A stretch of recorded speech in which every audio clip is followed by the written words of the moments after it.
Y vamos a detallar o vamos a hablar un poco más a profundidad acerca de las enzimas, que como hemos visto ahí, las enzimas son compuestos proteicos que tienen la función de acelerar reacciones, tienen esta función catalizadora y durante todo el metabolismo que vamos a desarrollar de las distintas biomoléculas, vamos a hablar mucho sobre las enzimas y sus características, es por eso importante hablar sobre ellas.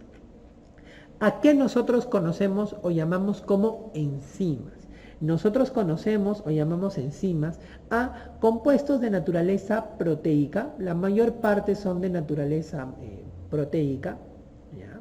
Que van a acelerar reacciones químicas hasta alcanzar el equilibrio, hasta alcanzar un equilibrio. Ven ustedes aquí el gráfico de la derecha va a explicar mejor cómo funcionan estas enzimas. Vean ustedes, habíamos dicho nosotros que dentro de lo que es el metabolismo, para que se produzca el metabolismo, generalmente el metabolismo va a estar dado por una serie de rutas metabólicas que van a ser la unión de reacciones químicas específicas, ¿no? Acuérdense que en una reacción química nosotros vamos a tener compuestos que se denominan sustratos que se tienen que transformar en productos, ¿no? Estos sustratos, por ejemplo, les puedo poner de ejemplo sustrato A más el sustrato B para que se produzcan producto C y producto D, por ejemplo. Entonces, a esta conversión de los sustratos en productos se denomina como una reacción química, ¿no? Vean ustedes que si esta reacción química se produce sin la enzima, ¿no? Sin esta estructura proteica que permite acelerar las reacciones, vean ustedes cuánta cantidad de energía se necesita para que se produzca la reacción, para que los sustratos se conviertan en productos. Vean este pico que se tiene que producir, este gasto de energía que se tiene que producir para que finalmente se pueda convertir los sustratos en productos. Entonces, como hay un gasto, como muchas reacciones implicarían un gasto muy alto de energía para que se puedan producir, y esto obviamente demoraría la reacción, es que existen estas enzimas. ¿Qué cosa hacen las enzimas? Las enzimas van a participar aquí y van a permitir acelerar estas reacciones. ¿Y cómo van a acelerar estas reacciones? Pues precisamente lo que van a hacer las enzimas va a ser disminuir la energía necesaria para que se produzca la transformación. A esta energía necesaria para que se produzca la transformación de sustratos a productos se denomina energía de activación. La energía de activación de una reacción química disminuye con las enzimas. Entonces las enzimas tienen esta propiedad, esta característica de disminuir la energía de activación de una reacción química. Imagínense ustedes que lo que van a hacer estas enzimas es permitir que estos sustratos se junten más rápido para que rápidamente puedan transformarse en los productos. Esa es la función de la enzima. Si no hubieran enzima, las reacciones se demorarían mucho más tiempo porque tendría que haber un pico, una energía de activación mucho mayor para que se produzca. Entonces, de ahí la importancia de estas enzimas de acelerar, porque acuérdense que en el metabolismo, en nuestro metabolismo, en nuestro organismo, las reacciones químicas se están dando de forma rápida, entonces tiene que haber un compuesto que acelere eso. Ahora, ¿cuáles son las características que tienen estos compuestos, estas enzimas? Bueno, lo primero dentro de las características es que estas enzimas son mayormente de naturaleza proteica. Sí, ustedes van a ver por ahí que se habla también de algunas enzimas que son de naturaleza no proteica, sino como conformada por ácidos nucleicos, que son las ribosimas. Pero realmente no es lo usual. Lo usual es que una enzima sea de naturaleza proteica. Por eso en general se considera como un compuesto de tipo proteico, ¿no? La segunda característica que tienen las enzimas es que no van a modificar o no modifican una constante que se conoce como la famosa constante de equilibrio, que se grafica como KEQ, constante de equilibrio. No. Esta constante de equilibrio, ¿ya? ¿Qué cosa es? ¿Qué significa la constante de equilibrio? No. La constante de equilibrio hace referencia a la relación que existe entre la cantidad de sustrato, o sea, la cantidad de los componentes que yo voy a juntar, y la cantidad de producto, que son los compuestos que se van a producir luego que los sustratos han interactuado entre ellos. Entonces, cuando la cantidad de sustratos y de productos se mantiene en equilibrio, entonces a eso se le denomina en una reacción constante de equilibrio. Estas enzimas no alteran. Tanta cantidad de productos va a permitir formar la tanta cantidad esta cantidad de sustratos va a permitir formar tal cantidad de productos. No es que la enzima va a hacer que de una cantidad de X de sustratos se produzca más productos. No. Esta cantidad de sustratos va a producir la misma cantidad de productos con la enzima o sin enzima. Entonces, la enzima no modifica eso. Siempre mantiene la constante de equilibrio igual. Va a haber un equilibrio entre la relación entre sustrato y producto. Y asimismo también las enzimas, aparte de no modificar la constante de equilibrio, tampoco modifican, ¿qué cosa? No modifican tampoco el cambio de energía libre, que se conoce como delta G. Cambio de energía libre, o delta G, como les digo. Vamos a poner con el simbolito delta G, cambio de energía libre. No. ¿Qué cosa es el cambio de energía libre? Es la energía que se libera luego de que se produce una reacción. Siempre que se produce una reacción química hay cierta liberación de energía. Entonces, esa liberación de energía va a ser la misma, así la reacción se lleva a cabo con enzima o sin enzima. Y vean, esto de aquí lo podemos ver dentro de esta gráfica. Miren ustedes, acá dice, dentro de la explicación, que está interaccionando dos sustratos, que en este caso han puesto este sustrato de aquí que ustedes ven, el C6H12O6, que es la glucosa, que reacciona con el oxígeno para formar finalmente CO2, dióxido de carbono, y H2O, que es agua. Entonces, vean ustedes que con enzima o sin enzima, finalmente vamos a obtener lo mismo. Los mismos sustratos van a interactuar en la misma cantidad para producir los mismos productos. Por eso, ya sea con enzima o sin enzima, no se modifica la constante de equilibrio. Las enzimas no cambian, no es que con esta cantidad de sustratos voy a obtener más productos, no, se mantiene en equilibrio. Por eso la enzima no modifica la constante de equilibrio. Y también la enzima no modifica el cambio de energía libre o el delta G. Vean ustedes que tanto con enzima como sin enzima siempre se va a liberar la misma cantidad de energía durante la reacción. Miren, rojo sin enzima, azul con enzima, y siempre se libera la misma cantidad de energía. Entonces, estas enzimas, a pesar que aceleran la reacción, no alteran la cantidad de sustrato y producto que se va a utilizar y se va a generar durante la reacción, que se conoce como constante de equilibrio, ni tampoco va a alterar la energía liberada por la reacción, que se conoce como delta G o cambio de energía libre. Otra característica de las enzimas es que las enzimas no se consumen durante la reacción. O sea, las enzimas solamente van a ayudar, van a ser como algo que va a permitir acelerar la reacción. Pero no es que la enzima va a entrar a formar parte de la reacción y se va a transformar y se va a consumir y se va a gastar. No, simplemente es algo que ayuda a que se acelere la reacción. Y además, no se van a consumir durante la reacción, ni tampoco se van a producir durante la reacción. O sea, no se consumen ni se producen durante la reacción. Son ajenas a la reacción. Simplemente vienen a ayudar a que la reacción se produzca más rápido. Una cuarta característica de las enzimas es que son altamente específicas. ¿Qué significa altamente específicas? Que existe una enzima determinada para producir que ciertos sustratos cambien a productos. No es que la enzima, una sola enzima va a ayudar a todas las reacciones químicas, no. Cada enzima tiene un sustrato específico para formar unos determinados productos. Hay especificidad exacta en cada una de las enzimas.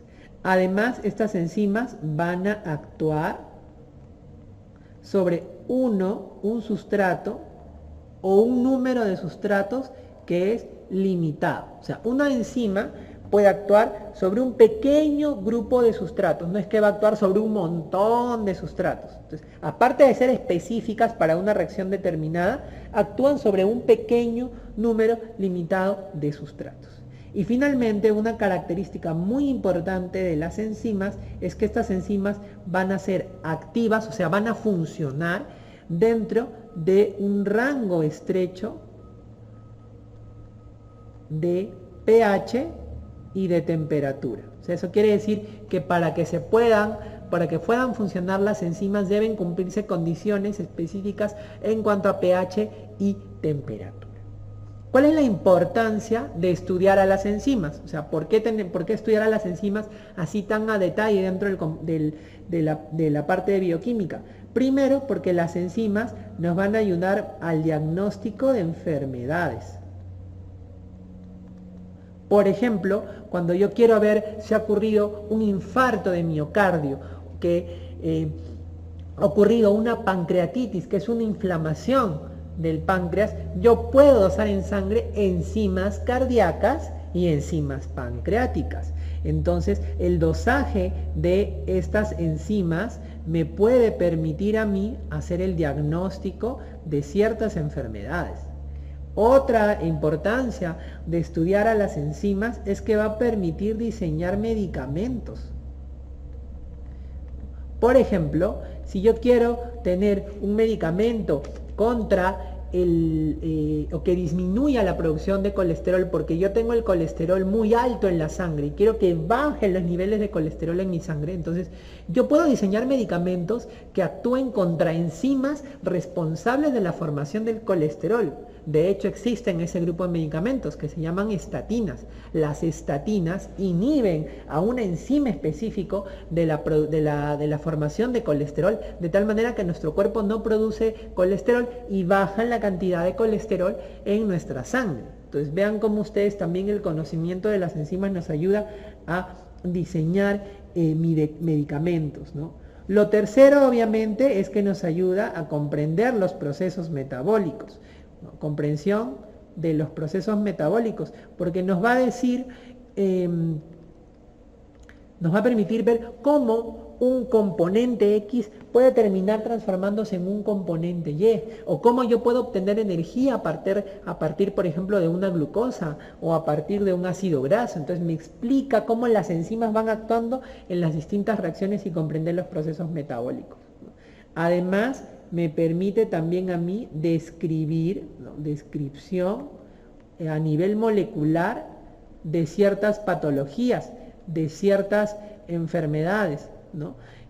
Muchas veces podemos saber cómo se produce la enfermedad, cuál es el agente que produce la enfermedad, pero yo quiero saber a nivel molecular qué pasa en el metabolismo, cómo este agente, cómo esta enfermedad altera las reacciones que se producen en el cuerpo para que se produzca la enfermedad. Entonces, el conocer a las enzimas también me ayuda a poder comprender a estas patologías. Y finalmente, el conocimiento también de las enzimas es muy importante al momento de estudiar la transformación de los alimentos. Si yo quiero saber cómo un nutriente determinado se va a ir transformando en el organismo para poder obtener energías de él, para poder aprovecharlo, entonces tengo que conocer cómo actúan las enzimas. Entonces, ¿cómo es la estructura de una enzima? Generalmente la estructura de una enzima es como la que ustedes ven aquí en este gráfico. A esta enzima completa, compleja, nosotros le llamamos como holoenzima. Esta holoenzima va a tener ciertas partes, ¿no? Esta holoenzima va a ser una enzima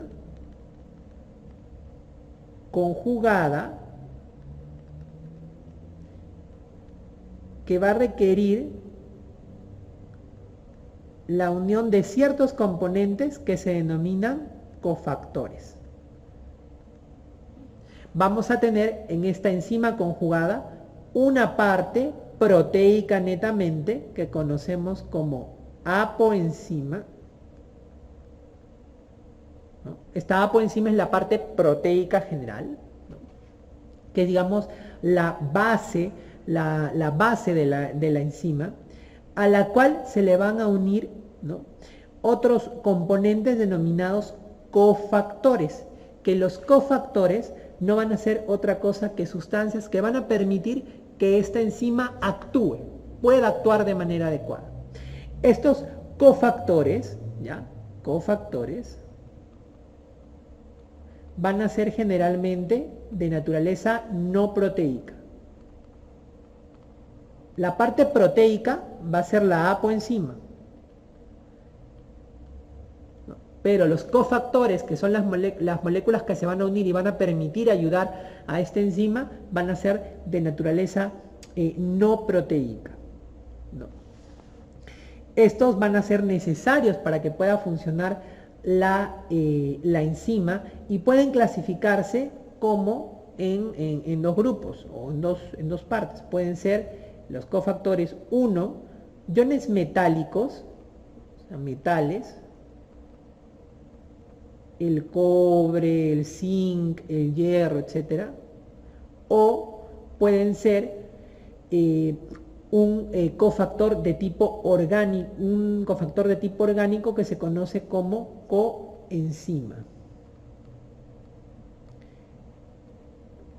Estas coenzimas son compuestos de tipo orgánico,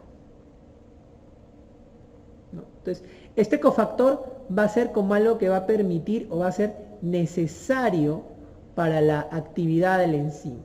Necesario para la actividad de la enzima. Va a ser no proteico y pueden ser iones metálicos o puede ser una coenzima si es que es un compuesto orgánico, ¿no?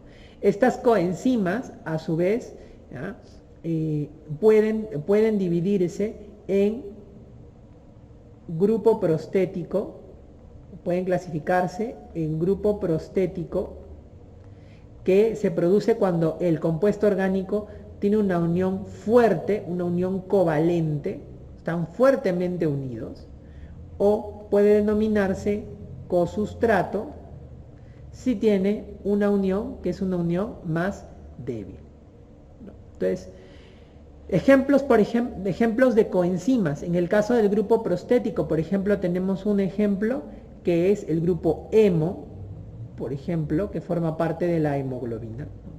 O el cosustrato, por ejemplo, donde tenemos a las vitaminas. Muchas vitaminas van a actuar como cosustratos. Ahora, ¿cómo localizamos estos cofactores aquí en esta imagen? Vean ustedes, por ejemplo, esta estructura redonda va a ser, por ejemplo, un cofactor metálico, un cofactor ion metálico, y esta estructura un poquito más grande va a ser un cofactor de tipo, por ejemplo, coenzima. Entonces, vean ustedes que la parte proteica de la enzima, la parte básica, donde va de esta estructura de esta enzima, se conoce como apoenzima, que es la parte proteica básica. A la apoenzima se le va a unir los cofactores, que van a ser moléculas de tipo no proteicas necesarias para la actividad de la enzima, que pueden clasificarse como iones metálicos o como coenzimas, ¿no? Los iones metálicos, como les decía, el hierro, el cobre, el zinc, etcétera, ¿no? Aquí tienen su lugar de acción. Y la coenzima, que es otro tipo, perdón, la coenzima, que es otro tipo de cofactor, pero es un cofactor de tipo orgánico, o sea, no es un metal, sino es algo orgánico, tiene carbono en su estructura, que puede ser grupo prostético, si es que es una coenzima que está unida muy fuertemente a la apoenzima, o un cosustrato si es que la unión a la apoenzima es una unión débil, o sea, fácilmente se pueden separar, ¿no? Y cuando yo tengo la unión de una apoenzima con sus cofactores, a eso se le denomina como una holoenzima, ¿no? De hecho, la mayor parte de enzimas van a estar en su estado, o van a ser holoenzimas, que van a tener una parte proteica principal, la apoenzima, y va a requerir de estos cofactores para poder actuar. Y la unión de estas enzimas va a dejar al descubierto un espacio. Vean un sitio aquí, vean este sitio acá, este espacio que han dejado recubierto, que es el espacio en donde van a ingresar los sustratos. A este espacio en donde van a ingresar los sustratos para que interactúen se denomina como sitio o centro activo. En el sitio o centro activo, ahí van a llegar los sustratos para posicionarse en este lugar y para que se pueda producir o se pueda acelerar la reacción. Ellas interactúan entre ellos y puedan ser liberados como productos. Es el lugar que acepta para que toda esta maquinaria empiece a trabajar, para que luego puedan ser liberados como productos. Ahora, es importante que ustedes sepan que siempre las enzimas van a nombrarse teniendo en cuenta el sustrato que actúa sobre ellos, así como el tipo de reacción que estas enzimas realizan. Y es por eso importante saber cómo se clasifican las enzimas. Entonces, dentro de la clasificación de las enzimas vamos a tener básicamente 6 grupos grandes en los cuales podemos agrupar las enzimas teniendo en cuenta el tipo de mecanismo de acción que éstas tienen. Vamos a tener, por ejemplo, en el primer caso, el grupo de las hidrolasas, ¿no? Estas hidrolasas, ¿cómo van a actuar? Las hidrolasas son enzimas que van a romper enlaces, ruptura de enlaces, ¿gracias a quién? Gracias a la adición del agua. Cuando uno adhiere agua se denomina ese fenómeno, o a la ruptura con la adición de agua se denomina hidrólisis. Es decir, hay adición de agua. Vean ustedes aquí la molécula. Tengo una molécula donde esta molécula está unida y yo le adiciono agua y gracias a la acción de la enzima se rompe este enlace y voy a obtener 2 moléculas diferentes. Si lo quiero poner en una fórmula más o menos representativa, podría ser así. Yo tengo un producto, un sustrato que está compuesto así, ¿no? A unido a B. Yo voy a unir o voy a adicionarle agua a este compuesto A, está unido a B, y finalmente, ¿qué es lo que voy a tener? Voy a tener la separación del compuesto A y del compuesto B. Vean cómo el agua rompe este enlace y tengo A y B por separado. A esa ruptura del enlace por la adición del agua, que se le denomina proceso de hidrólisis, por eso hidrolasas, se le entran todas las enzimas que se clasifican como las famosas hidrolasas. Por ejemplo, dentro de ejemplos de enzimas hidrolasas tenemos, por ejemplo, a la fosfatasa alcalina, o tenemos, por ejemplo, a otra otra enzima que es la tripsina. Fosfatasa alcalina, tripsina son ejemplos de hidrolasas. El segundo grupo de enzimas, y me voy a saltar un ratito, es las oxidorreductasas. Vamos a ver primero aquí las oxidorreductasas. ¿Cuál es la función que tienen las oxidorreductasas? En este caso, las oxidorreductasas lo que hacen es transfieren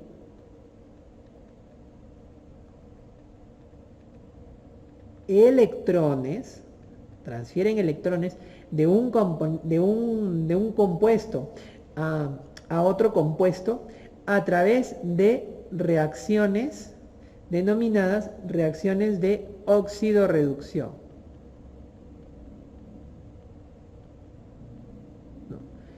Vean ustedes cómo se producen estas reacciones de oxidorreducción. Tengo, por ejemplo, aquí, vean ustedes, un compuesto A, el compuesto B. El compuesto A está unido a un hidrogenio, el compuesto B no está unido a un hidrogenio, y lo que hacen las oxidorreductasas es decirle, bueno, ¿sabes qué? Este hidrógeno que está en el compuesto A, pásalo al compuesto B, de tal manera que el compuesto B se quede con el hidrogenio y el compuesto A se libere. A esta transferencia de este hidrogenión, de este grupo de electrones, se le conoce como una reacción de oxidorreducción y se hace gracias a esta enzima, a estas enzimas de tipo oxidorreductasas. Si nosotros lo queremos ver en una fórmula, digamos, para que se entienda mejor, sería más o menos así, ¿no? Un compuesto AH2 tiene hidrogeniones. Yo lo voy a unir a un compuesto B y lo que voy a producir es transferencia en los electrones de estos, de tal manera que el A se va a quedar solito y el compuesto B va a adquirir esos dos electrones. Dentro de los ejemplos de enzimas que vamos a tener aquí, vamos a tener a las deshidrogenasas y vamos a tener también a las peroxidasas. Entonces, habiendo visto hidrolasas y oxidorreductasas, vamos a regresar a las liasas. ¿Cuál es el mecanismo de acción por el cual actúan las liasas? Las liasas también rompen enlaces, ruptura de enlaces, pero lo hacen por un mecanismo que es distinto a la hidrólisis, que ya habíamos visto al inicio, y también es distinto a la transferencia de electrones a través de la oxidorreducción. Entonces, dentro de estas liasas, ¿cómo es que actúan? Vean ustedes, aquí tenemos un compuesto que tiene un doble enlace, en el cual la liasa rompe uno de los enlaces, transforma ese enlace en un enlace simple y además permite la adición de un compuesto adicional a este sustrato que es el NH. De hecho, las liasas, al romper estos enlaces, también permiten que se agreguen o se añadan, permite añadir compuestos a los sustratos. Si nosotros lo queremos llevar a una fórmula, vendría a ser así. Vean este compuesto, este sustrato que tiene A sobre B con un doble enlace, actúa la liasa, rompe ese enlace, tenemos ahora el compuesto A, B unido por un enlace simple, pero el B se ha unido ahora a un compuesto nuevo que le vamos a poner como el compuesto en este caso NH, que es lo que nosotros hemos visto acá. Entonces, vean cómo la liasa permite hacer estos cambios en los sustratos. Dentro de los ejemplos que tenemos, por ejemplo, de las liasas, tenemos a la enzima anhidrasa carbónica. Luego vamos a tener a las transferasas. En el caso de las transferasas, como su nombre lo dice, lo que hacen es transferir. Transfieren grupos funcionales entre sustratos. Entonces, vean ustedes aquí la imagen, tenemos un sustrato A que está unido a un grupo funcional X y a un sustrato B. Lo que hace la transferasa es, pásale este grupo funcional X al sustrato B y deja solito al sustrato A. Si nosotros lo queremos llevar a una fórmula, sería más o menos así. El sustrato A está enlazado a un grupo funcional X, y a este lo voy a unir, voy a hacer que interactúe con un sustrato B, actúa la transferasa lo que hace es deja solito al sustrato A, y al sustrato B le añade o le transfiere ese grupo funcional X. Por ejemplo, aquí tenemos dentro de las transferasas a unas enzimas que son las transaminasas, que vamos a ver, por ejemplo, ahora, luego en metabolismo nitrogenado.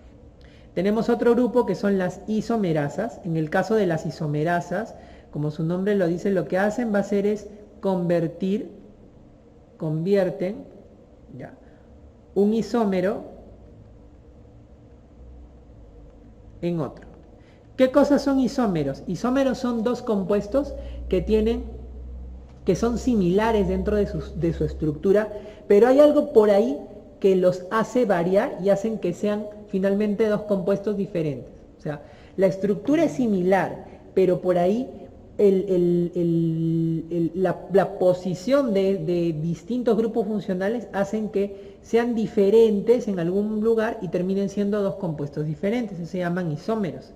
Entonces, las isomerasas lo que hacen precisamente es permitir que un isómero se transforme en otro. Por ejemplo, aquí tenemos que la molécula de la glucosa, vean ustedes que tiene los mismos componentes que la molécula de la galactosa, solamente que vean que la disposición de los grupos funcionales es diferente. Entonces, mediante una enzima isomerasa lo que se hace es, se cambia la posición de estos grupos funcionales y se forma en una galactosa, ¿no? Si nosotros lo queremos llevar, por ejemplo, a una fórmula, digamos que un sustrato está compuesto así por un ABC y por acción de esta enzima termina transformándose, por ejemplo, en un BCA. Una cosa así, ¿no? Cambia la posición, la estructura y termina convirtiéndolo en un isómero. Dentro, por ejemplo, de las enzimas que tenemos aquí, tenemos, por ejemplo, una enzima que se llama fosfoglucomutasa, que vamos a hablar de ella luego en el metabolismo de los carbohidratos. Y finalmente tenemos a las sintetasas, que como su nombre lo indica va a permitir la síntesis. A estas enzimas también se le conoce con el nombre de ligasas, porque lo que van a hacer es permitir unir o ligar dos compuestos. Permiten la unión de moléculas, unen sustratos, unión de moléculas. Entonces, aquí vean ustedes, tenemos dos sustratos que están separados y que van a finalmente terminar uniéndose mediante un enlace, ¿no? Vean ustedes que este tipo de reacciones van a necesitar de esta molécula que ya hemos visto en la clase pasada, que es el ATP, que es una molécula de alta energía. Eso quiere decir que estas reacciones requieren o necesitan de energía, gastan energía, requieren del famoso ATP, ¿no? Si nosotros queremos llevarlo a una fórmula, por ejemplo, sería la sustancia A más la sustancia B para formar AB, A que se ha unido a B. Y un ejemplo de estas sintetasas, por ejemplo, podría ser la enzima piruvato carboxilasa. Ahora, ya hemos visto el tipo de enzimas y ahora cómo actúan las enzimas. Entonces, las enzimas actúan, hay un modelo en el cual nosotros podemos tener una idea de cómo es que estas enzimas ejercen su acción, ejercen su función. El mecanismo de acción por el cual actúan las enzimas, a eso se le llama actividad enzimática, ¿no? En este caso, las enzimas van a actuar de la siguiente manera. El sustrato, que son los compuestos que yo quiero transformar, ¿no? El sustrato se va a unir a la enzima, se une a la enzima, ¿ya?, en el sitio activo. Ya les había comentado dentro de la estructura de la enzima que había un sitio como una hendidura en la cual se tiene que posicionar el sustrato para poder actuar. Entonces, lo primero que se produce es que este sustrato, vean ustedes que tiene como una forma de llavecita, ya tiene un sitio activo específico que lo está esperando en la enzima y se va a unir el sustrato a ese sitio activo de la enzima, ¿no? El sitio activo, este sitio activo tiene la conformación especial o se va a adaptar la conformación para poder aceptar el sustrato. Y esto le permite darle la especificidad a la enzima. O sea, la enzima tiene un sitio específico en el cual va a actuar este sustrato, ya sea que sea complementario directamente o se torna complementario a ese sustrato. Entonces, luego de haberse unido el sustrato a la enzima en un sitio, a través de su unión al sitio activo, entonces se forma un complejo, que es la segunda parte, la formación del complejo enzima-sustrato. Vean ustedes que se unen los dos y se forma un complejo enzima-sustrato. Y la tercera parte vendría a ser la liberación de los productos. Vean ustedes, luego que la enzima se ha unido al sustrato y se ha formado el complejo enzima-sustrato, se empiezan a formar las reacciones químicas, se empiezan a dar las reacciones químicas y finalmente en este caso, este sustrato se convierte en dos productos diferentes que son liberados y la enzima se queda libre. Entonces, realmente es, como les mencionaba, esto es una forma sencilla de cómo se produce la actividad enzimática. El sustrato se une a la enzima en el sitio activo que tiene una conformación especial para esa enzima o se adapta a la conformación para esa enzima. Se produce la reacción química cuando se ha formado el complejo enzima-sustrato y luego se libera, ya no como sustrato, sino como productos y la enzima queda libre nuevamente sola, ¿no? Existen dos modelos de actividad enzimática. El primer modelo es el modelo de llave-cerradura, que nos dice que la enzima tiene un lugar o sitio activo que ya tiene la conformación específica para que ingrese esa enzima. Vean ustedes que la enzima, miren cómo tiene esta forma, como de una llavecita, y ya el sitio activo tiene esta forma. De tal manera que lo que hace el sustrato simplemente es unirse a la enzima para formar el complejo enzima-sustrato y liberarse. Y se llama de llave cerradura porque ustedes saben que cada cerradura tiene una llave específica. O sea, tú no le puedes poner una llave a cualquier cerradura. Entonces, se llama llave cerradura porque dice, cada enzima se corresponde con una llave, con un sustrato determinado que encaja perfectamente en el sitio activo para poder actuar, ¿no? Pero se vio poco a poco que no todas las enzimas funcionaban así y se produjo otro modelo, se postuló otro modelo que es el modelo del ajuste inducido, ¿no? ¿Qué cosa nos dice el modelo del ajuste inducido? Nos dice, la enzima tiene un sitio activo, ¿no?, determinado y el sustrato tiene una forma determinada.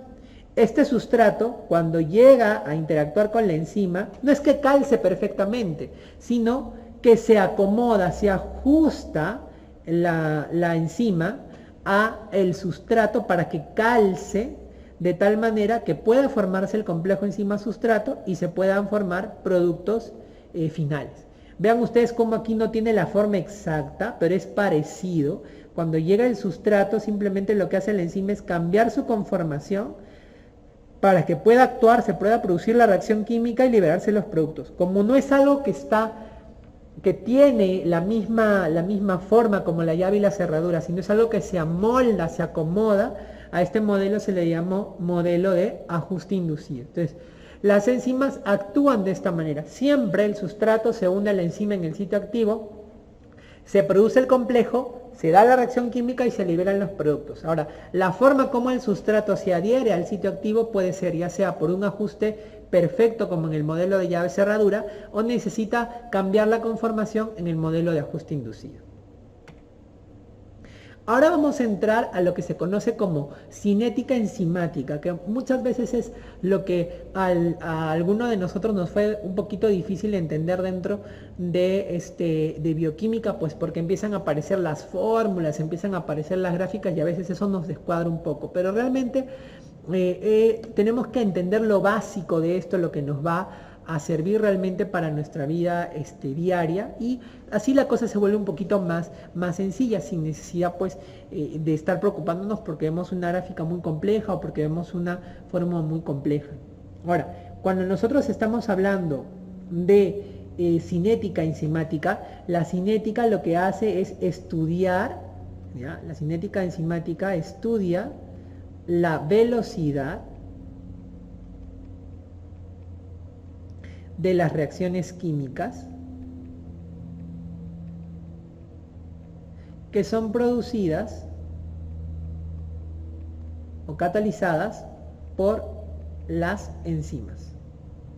Cinética simplemente habla del estudio de la velocidad de la reacción química y en este caso como es enzimática, en específico a aquellas que van a estar producidas por las enzimas, ¿no? Entonces, para recordar, acuérdense ustedes que habíamos visto en la lámina anterior, podríamos decir que la forma en la que se produce la reacción química por las enzimas básicamente es así, ¿no? Nosotros tenemos un sustrato, ¿no?, el cual se va a unir a una enzima para formar un complejo enzima-sustrato que finalmente va a dar origen a productos y a la liberación de la enzima. La enzima no se modifica, no se produce durante la reacción, que es una característica, y lo que básicamente permite es que los sustratos terminen transformándose en productos. Más o menos, esa es como una fórmula general de cómo se produce la actividad enzimática, ¿no? Entonces,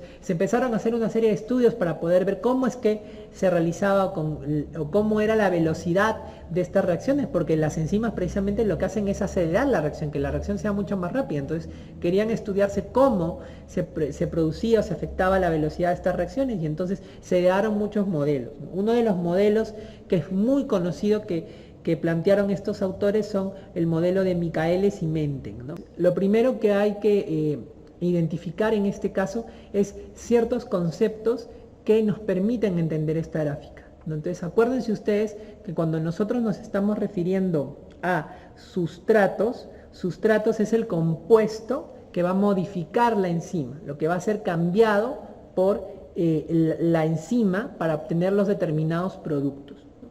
En el caso de velocidad, la velocidad yo hago referencia a la tasa a la cual se van a formar estos productos, la tasa en la cual el sustrato va a reaccionar con la enzima. Vean ustedes, el sustrato reacciona con la enzima y va formando los productos.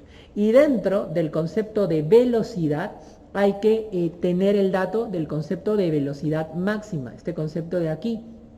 ¿Qué significa velocidad máxima? La velocidad máxima, de acuerdo a Michaelis y Menten, es aquella velocidad en la cual ¿ya? La enzima o las enzimas, todas las enzimas tienen sus centros activos saturados o unidos al sustrato, de tal manera que a esta velocidad máxima en donde están copados todos los sitios activos de los sustratos, se va a empezar a formar una mayor cantidad de producto. Entonces, vean ustedes aquí que la velocidad máxima de la reacción entonces hace referencia a cuando todas las enzimas están copados sus centros activos por sustratos. Vean ustedes que al inicio de la reacción las enzimas algunas enzimas van a estar libres, sus sitios activos no van a reaccionar con los sustratos, pero conforme se incrementa la concentración de sustratos, estos empiezan a coparse y todas las enzimas están copadas, saturadas de sustrato, y a eso se le denomina velocidad máxima. Entonces, acuérdense este concepto que hacen Michaelis y Menten sobre velocidad, que la velocidad máxima será aquella en la cual todos los sitios activos de las enzimas están saturados. Entonces, Michaelis y Menten crean una constante, que es esta de aquí, que es el famoso Km, que es el Km, es la constante de Michaelis, no le ponen ese nombre gracias al autor de esta gráfica, la constante de Michaelis, que la constante de Michaelis, o Km, lo que nos indica es cuál es la concentración de sustrato cuando la reacción alcanza la media de la velocidad máxima. Vean ustedes aquí para que más o menos comprendan este concepto. Aquí tenemos nosotros que está representada en el eje de la Y la velocidad máxima. Vemos aquí velocidad máxima es esta línea donde todas las enzimas están saturadas de sustratos, y vemos que la mitad de esa velocidad máxima, aquí justo en el punto medio, se conoce como el medio de la velocidad máxima, ¿no? Cuando uno tiene el medio de la velocidad máxima, se ha alcanzado la mitad de la velocidad máxima, uno puede ver en esta gráfica a esta velocidad máxima cuánta concentración de sustrato tiene que haber para que la reacción llegue a la mitad de la velocidad máxima. ¿Cuánto debe tener de sustrato para que se llegue a esta velocidad? Entonces, a esa cantidad de sustrato que es necesario para llegar a la mitad de la velocidad máxima, se conoce como Km o constante de Michaelis, ¿no? Este Km o constante de Michaelis es muy importante porque este Km nos va a permitir darnos una idea de cuál es la afinidad de una enzima por el sustrato. ¿Por qué nos va a permitir darnos una idea de cuál es la afinidad de la enzima por el sustrato? Porque mientras más baja sea el Km, mientras más bajito sea el Km, significa que yo necesito menos concentración de sustrato para que la reacción esté llegando a la mitad de la velocidad máxima. O sea, con poquito sustrato yo ya estoy llegando a la mitad de la velocidad máxima. Entonces eso quiere decir que la enzima es mucho más afín al sustrato, porque a pesar que tiene poquito sustrato, rápidamente actúa y ya está llegando a la velocidad, a la media de la velocidad máxima. Entonces, este Km nos permite comparar, porque cada enzima tiene un Km diferente, de tal manera que yo digo, mientras más bajo sea el Km, mayor será la afinidad de la enzima por el sustrato. Entonces yo podría tener dos enzimas distintas, ¿no? O una misma enzima, pero en distintas isoformas, que podría ser que una de ellas tenga un Km mucho más bajo, de tal manera que reacciona más rápidamente con ese sustrato, y la otra tenga un Km más alto, es decir, que necesite más sustrato para que se pueda producir la reacción y que ésta llegue a su velocidad media máxima. Entonces, vean ustedes que esto nos va a permitir, esta enzima es mucho más afín a este sustrato para poder formar esta reacción. Entonces, esa constante que crearon ellos, que es el Km, Michaelis y Menten, ayuda a comparar la afinidad que pueda tener una enzima por su sustrato. Entonces, acuérdense que mientras más bajo sea el Km, a menor Km, mayor será la afinidad del sustrato, ¿no? Acá está redundando un poquito, ¿no? Vendría a ser a menor Km, a menor Km, mientras más bajo sea el Km, pues mayor será la afinidad de la enzima por sustrato. Además, este modelo de Michaelis y Menten nos ayudó a determinar también que en la unión de la enzima con los sustratos se generaban también dos tipos de reacciones. Vean ustedes que cuando la curva, cuando la cantidad de sustrato es menor que el Km, vean ustedes en este caso, cuando la concentración de sustrato es menor al Km, entonces vemos nosotros que la curva de la velocidad, miren cómo ustedes empieza a ascender de forma mucho más rápida, ¿no?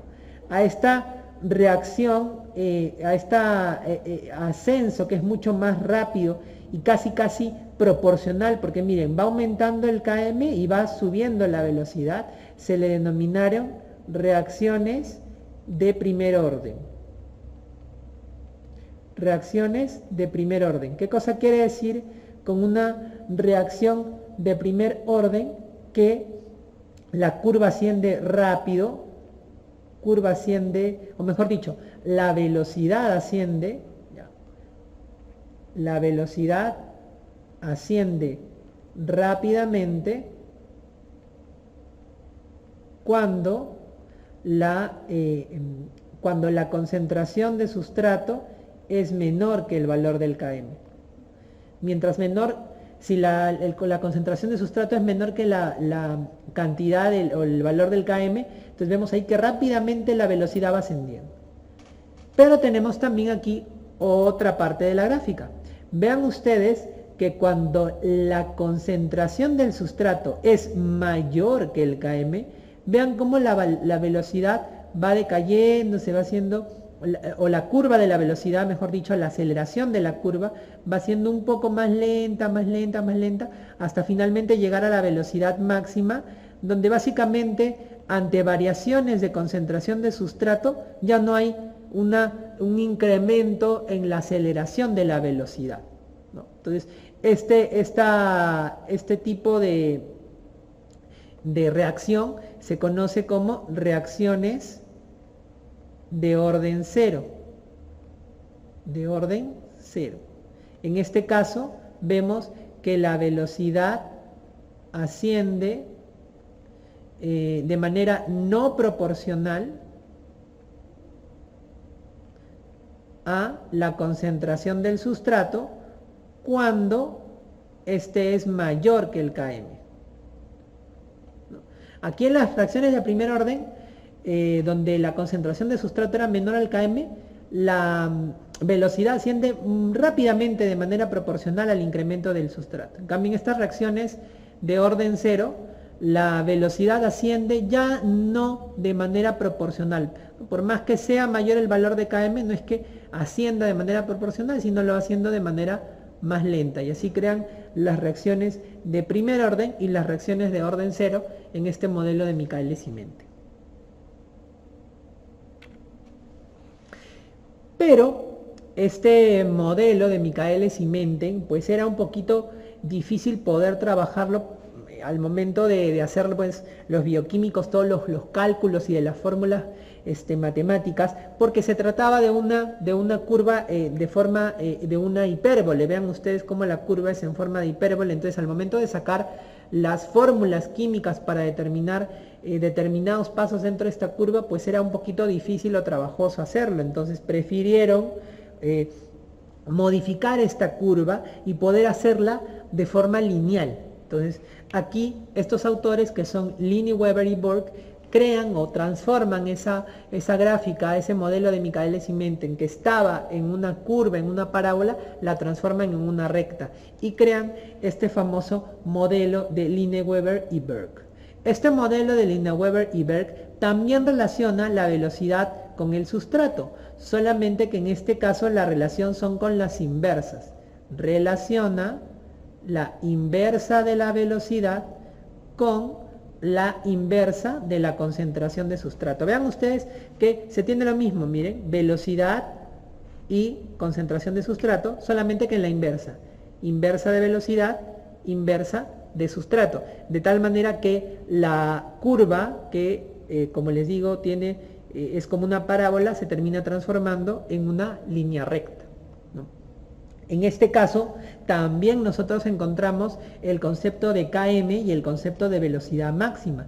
Y vean ustedes que en el caso del Km, en el modelo de Lineweaver y Burke, el Km lo vamos a encontrar aquí, vean ustedes, cuando la recta, la línea, cruza o toca el eje en donde se encuentra la inversa del sustrato, el eje horizontal. Vean ustedes que el punto en donde la recta corta con el eje horizontal del sustrato hace referencia al Km, pero no al Km propiamente, sino como todo está en inverso, al inverso del Km negativo. Entonces, cuando la línea recta intercepta con el eje horizontal, ¿no? Entonces vamos a tener que es la inversa del Km negativo. Y por otro lado, la intersección de la recta con el eje horizontal, el eje de la Y, va a dar referencia a este punto de aquí, que hace referencia a la inversa de la velocidad máxima.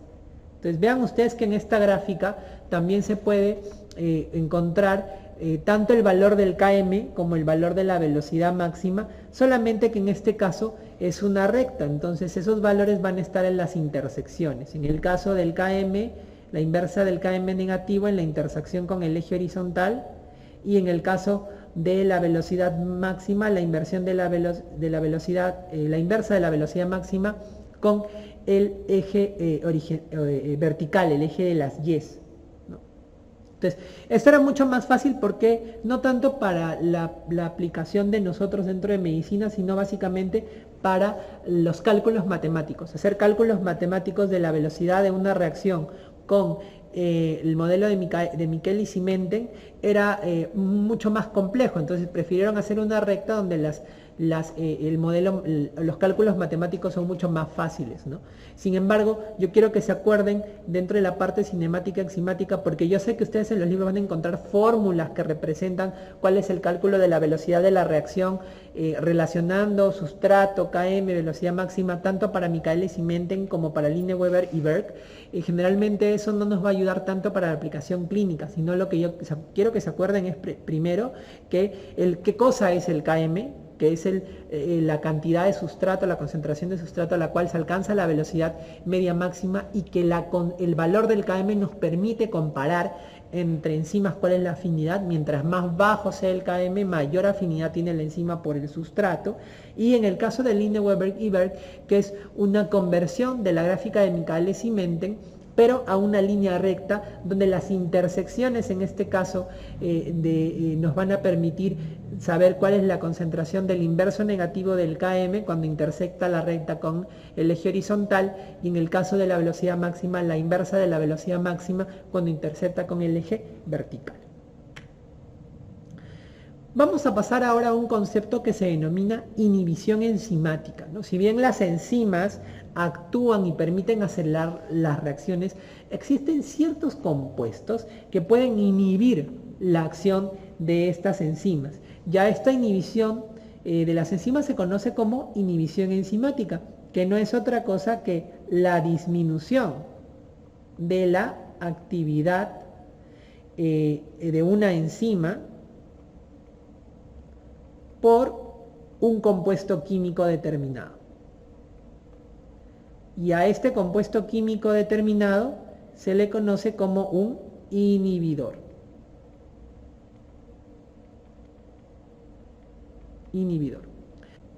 Entonces, existen distintos tipos de inhibición enzimática. Tenemos por un lado una inhibición enzimática que puede ser de tipo irreversible, que quiere decir que el inhibidor se une a la enzima y no se despega de ella, de tal manera que lo que hace es inhibir que ésta pueda actuar, prácticamente desactivan a la enzima. Este caso generalmente vamos a tener que los compuestos químicos suelen ser ciertos metales. Algunos metales pesados, cuando hay intoxicación por algunos metales pesados, se unen de forma irreversible a las enzimas y hacen que éstas no actúen. Y tenemos una inhibición enzimática de tipo reversible, donde generalmente sí se produce simplemente una inhibición transitoria. El inhibidor se une, inhibe, pero puede ser capaz de liberarse la enzima de este inhibidor y volver a ejercer su acción de forma normal. Dentro de las inhibiciones de tipo irreversible, nosotros tenemos tres tipos, que son los tipos que vamos a desarrollar a continuación. Entonces, vamos a ver primero el primer tipo de inhibición enzimática reversible, que es la inhibición enzimática que se conoce como inhibición enzimática de tipo competitiva.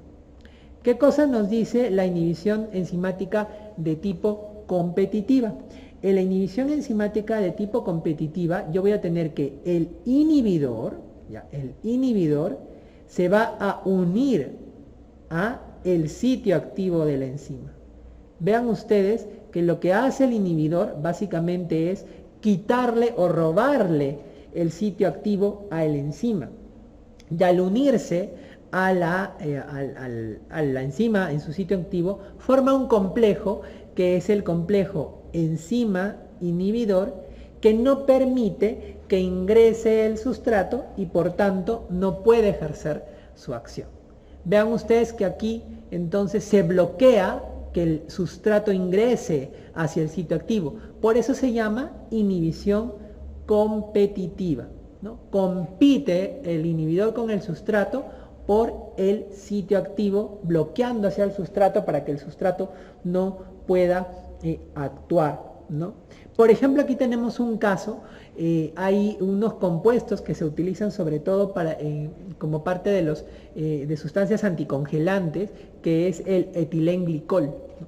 El etilenglicol es una sustancia que puede causar toxicidad en el organismo, y cuando alguien ingiere un compuesto que tiene este etilenglicol, entonces un inhibidor competitivo de este etilenglicol es el etanol, ¿no? El etilenglicol se une a una enzima que es la alcohol deshidrogenasa. Entonces, lo que hace el etanol es unirse al sitio activo de la enzima alcohol deshidrogenasa, de tal manera que inhibe la unión del etilenglicol sobre esta enzima, de tal manera que pueda actuar de manera adecuada. Entonces, vemos que en este caso compiten estas enzimas por el sitio activo de la enzima alcohol deshidrogenasa.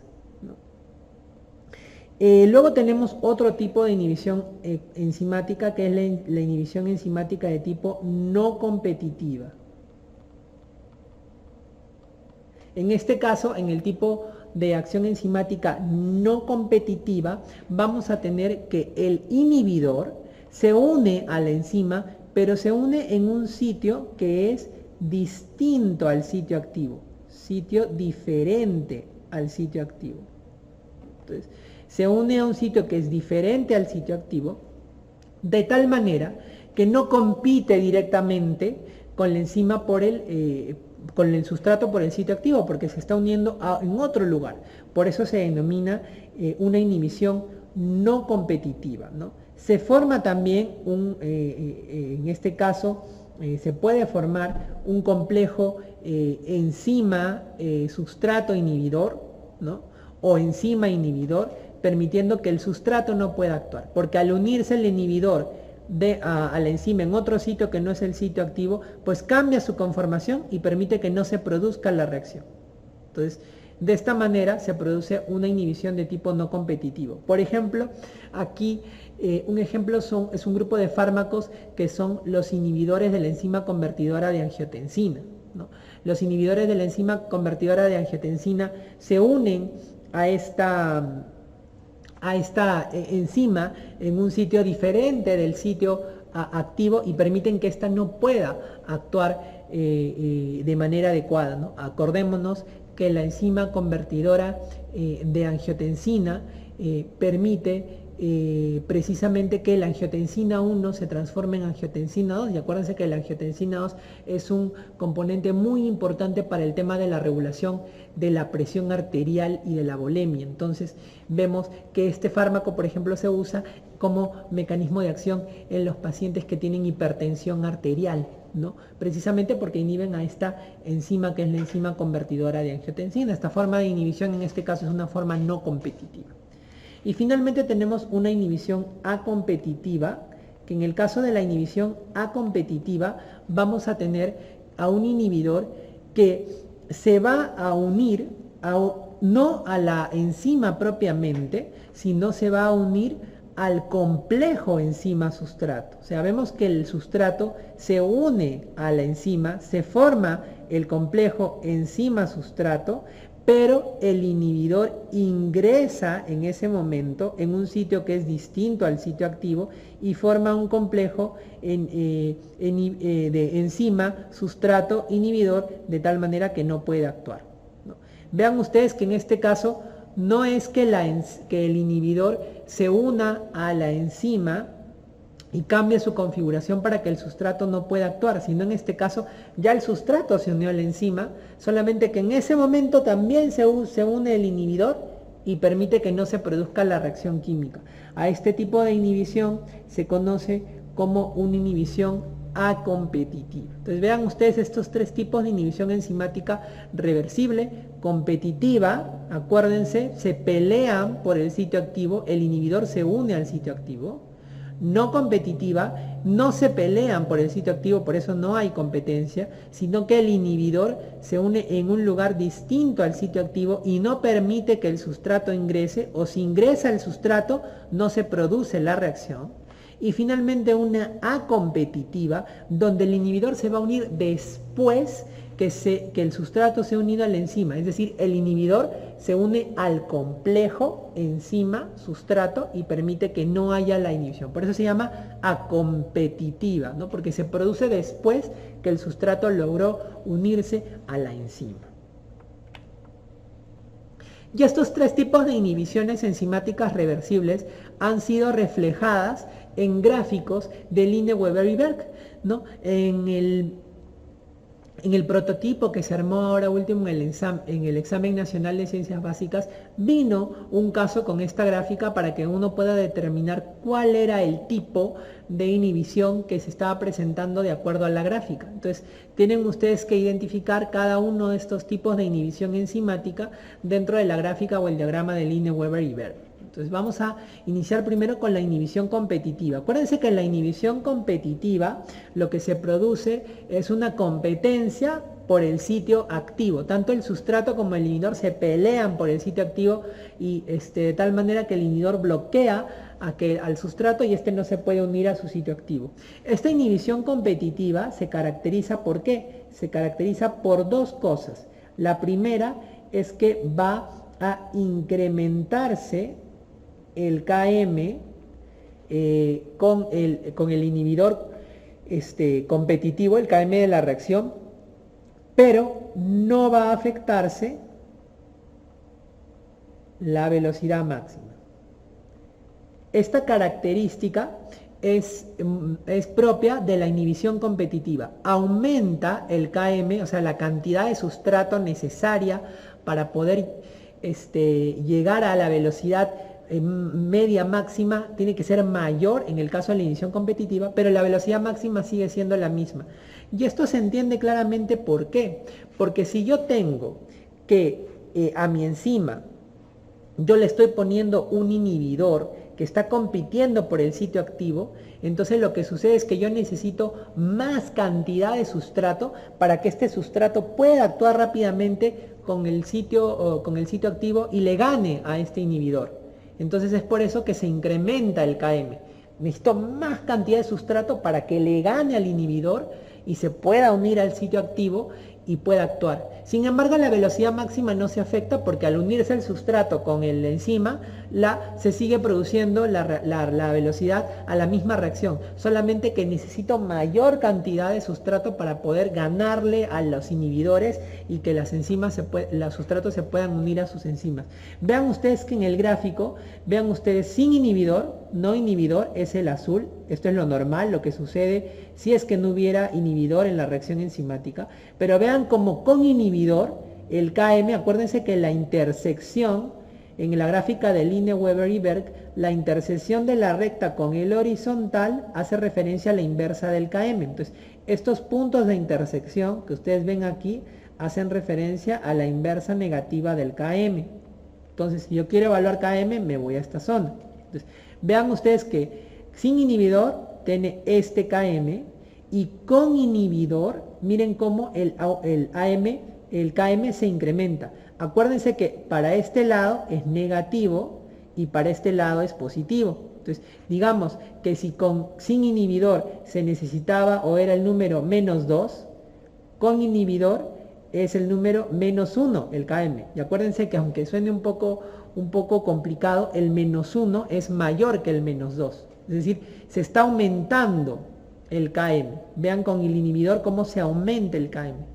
Pero sin embargo, acuérdense que la velocidad máxima, la inversa de la velocidad máxima, está representada por la intersección con el eje vertical. Vean cómo tanto con inhibidor como sin inhibidor, la velocidad máxima sigue siendo la misma. El punto de cruce es el mismo en ambos casos.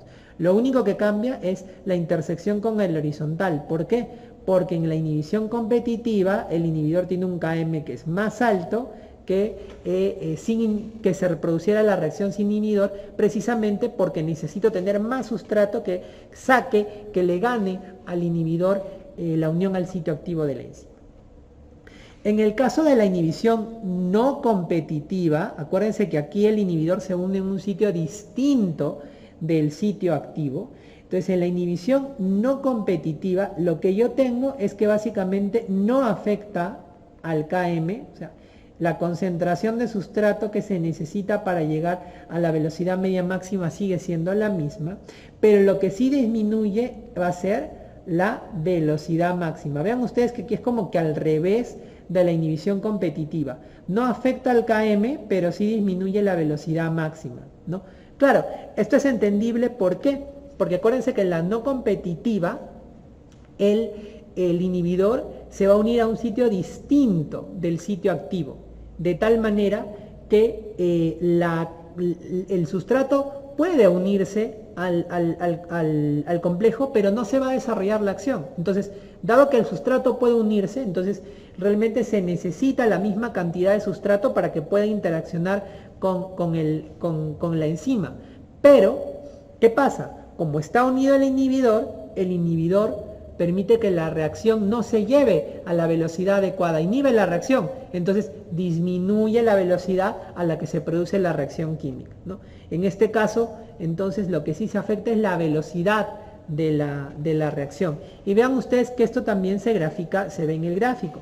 Vean ustedes, azul sin inhibidor, rojo con inhibidor. Vean que el Km se representa en el corte con el eje horizontal. La inversa del Km negativo se sigue manteniendo igual, los dos cortan al mismo punto.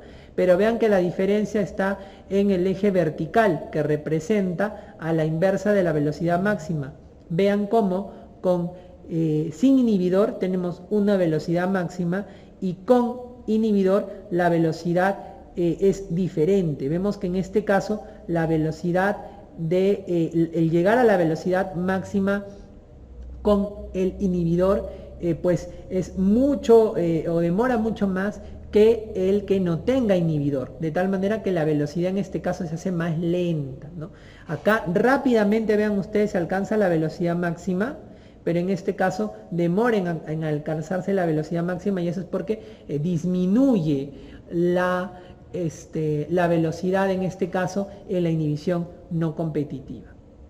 Y en el caso de la A competitiva, acuérdense que la competitiva se une al complejo enzima-sustrato, o sea, el sustrato ya se unió a la enzima, de tal manera que el inhibidor no pelea por el sitio activo, sino que se va a unir después que se ha formado el complejo. En este caso, la característica de la inhibición acompetitiva va a ser que tengamos una disminución del Km y vamos a tener también una disminución de la velocidad máxima. Disminuyen los dos.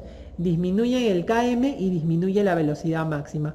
¿Por qué? Porque básicamente aquí el inhibidor está uniéndose después que se ha formado el complejo enzima-sustrato. Vean ustedes que en la gráfica vamos a tener, sin inhibidor, vamos a tener una intersección con el eje horizontal que representa la inversa del Km, que va a ser mucho mayor a que la que se presenta con el inhibidor. Y por otro lado también en el eje vertical que representa a la inversa de la velocidad máxima, vamos a tener que sin inhibidor se alcanza más rápido la velocidad máxima que con el inhibidor. Por eso que en el caso de la inhibición acompetitiva tenemos un Km que es menor y tenemos una velocidad máxima que es también menor. Luego vamos a tener en el caso de enzimas, unas enzimas especiales que se denominan enzimas alostéricas, ¿no? ¿Qué cosas son las enzimas alostéricas? Enzimas alostéricas son enzimas reguladoras. Estas enzimas alostéricas reguladoras son enzimas que vamos a encontrar dentro de las vías metabólicas, porque van a ser puntos de regulación del metabolismo, van a permitir regular su acción dentro de la vía metabólica para que se produzca una determinada acción. ¿Por qué se caracterizan estas enzimas alostéricas? Estas enzimas alostéricas se caracterizan porque pueden ser capaces de modificar la conformación que tienen cuando se une a ellas un modulador, ¿no? Imagínense, aquí yo tengo esta sustancia o este compuesto químico, perdón, que es un modulador, que al unirse a estas enzimas hace cambiar su conformación de tal manera que al alterar la conformación de la enzima va a alterar también la afinidad que ésta tenga para el sustrato. Vean ustedes que existe una forma relajada de la enzima y una forma tensa de la enzima. En el caso de la forma relajada de la enzima, es una forma que tiene alta afinidad por el sustrato, mientras que la forma tensa es una forma que tiene baja afinidad por el sustrato. Entonces, yo voy a tener moduladores que pueden hacer que la enzima esté relajada y por tanto capte más sustrato, o puedo tener moduladores que hagan que la enzima se vuelva tensa, ¿no? Y que tenga baja afinidad por el sustrato. Si tiene mayor afinidad por el sustrato, pues obviamente se va a producir mayor actividad enzimática. Si tiene menos afinidad, probablemente se inhiba la reacción y no se produzca. Entonces, vamos a tener que de acuerdo a la acción que cumpla este modulador, voy a tener un activador alostérico, que es un modulador que va a activar a la enzima, o un inhibidor alostérico, que es un modulador que inhibe a la enzima. Vean ustedes en este caso, en el activador alostérico, tenemos esta enzima, que es una enzima alostérica que se le va a unir este activador, que es este círculo que ustedes ven de color verde. Se une, este es el sustrato y este es el activador, que es esta barrita de color plomo. Vean ustedes que cuando el activador se une a la enzima, facilita o logra que haya mayor afinidad de la enzima por el sustrato, y el sustrato rápidamente se puede unir a la enzima y puede producirse la acción o la reacción química. Vean ustedes que la unión de este activador alostérico ha hecho que se forme una forma relajada de la enzima que tiene mayor afinidad por el sustrato, y se puede dar la reacción química. En cambio, el inhibidor es lo contrario. Vean ustedes, tengo mi enzima alostérica, tengo mis sustratos, que son los círculos verdes, que se van a unir al inhibidor, que es este de aquí, de esta barrita de color blanquito. Vean ustedes que cuando el inhibidor se une, la enzima cambia su configuración y ya no es capaz de ingresar el sustrato. Por tanto, se inhibe la reacción química y está en una forma tensa la enzima. Entonces, este tipo de enzimas es muy interesante porque son enzimas que permiten regular la acción a través de otros compuestos. Esto, chicos, es muy diferente a la inhibición enzimática que nosotros habíamos visto. Vean ustedes que la inhibición enzimática es otro tipo de regulación. En este caso son enzimas mucho más complejas que tienen moduladores que activan o que inhiben, ¿no? Es muy diferente el trabajo que tienen estas enzimas alostéricas, que terminan siendo enzimas claves dentro de las vías metabólicas. ¿Y cómo se regula la actividad de las enzimas? Porque habíamos dicho que las enzimas van a permitir estas reacciones químicas y obviamente hay que regular la forma en la que éstas actúan. Entonces, ustedes van a ver que la forma de regular la enzima puede estar dada por dos partes. Una es regular la cantidad de la enzima, porque obviamente si yo tengo mayor cantidad de enzima voy a permitir que se produzca la reacción. Si yo no tengo enzima suficiente, no se produce la reacción. Entonces, puedo regular la cantidad de la enzima, que en realidad la cantidad de enzima se va a regular básicamente a través de que haya una mayor o menor síntesis de las enzimas. Y acuérdense que las enzimas, al ser proteínas, entonces, ¿cómo se producen las proteínas? Las proteínas se producen básicamente a través de que el ARN mensajero, por el proceso de traducción, se formen las proteínas. Entonces, este proceso de traducción es regulado dentro de lo que es la parte genómica de la célula, y esta regulación de que haya mayor o menor síntesis de enzimas, generalmente ahí la regulación entra por hormonas, ¿no? Las hormonas van a ser estos mensajeros que van a llegar a las células y le van a decir al genoma: oye, ¿sabes qué? Fabrica más enzimas. ¿Sabes qué? Sintetiza menos enzimas. Es una regulación, digamos, un poquito más a largo plazo, porque tiene que actuar la hormona sobre la célula, este mensajero, para decirle a la célula: fabrica o no fabrica menos enzima, ¿no? Entonces, la segunda parte de la regulación vendría a ser la regulación ya no de la cantidad, sino la regulación de la eficiencia de la enzima, ¿no? Entonces, en este caso, para la eficiencia de la enzima sí hay mayores factores que pueden regular la actividad de la enzima, ¿no? Uno, por ejemplo, es la cantidad de sustrato.